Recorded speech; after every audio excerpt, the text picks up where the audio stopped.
I think your stance is right, George. I don't think that we've changed anything we've said about the nature of the virus, about the nature of the way we should be protecting ourselves, about the nature of the way our government could have reacted to really protect the community. But as you say, they've left us in a situation where it's every man for themselves and every woman for themselves, every child for themselves.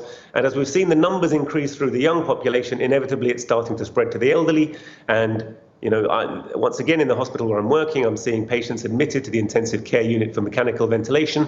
I'm seeing increasing numbers of people who do have the virus admitted to hospital. We know there are probably 5,000 patients in hospital throughout the country. We know there are probably 600 or 700 on mechanical ventilator beds, and a majority of them may be in the northwest, but they're spread actually throughout the country.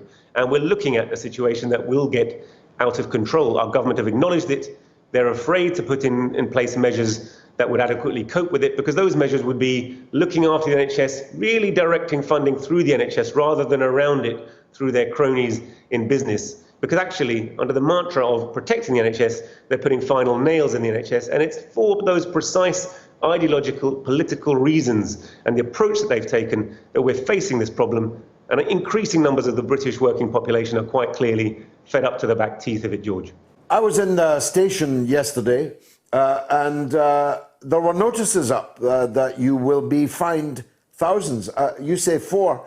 My recollection, it was even more than 4,000 was the potential fine for not cooperating. And this punitive approach that is being taken has become more than an irritant to a very substantial proportion of the British population, partly for ideological reasons in some cases, libertarians who won't accept that.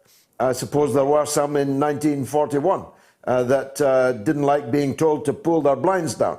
But they have to pull their blinds down unless they want the city to be bombed.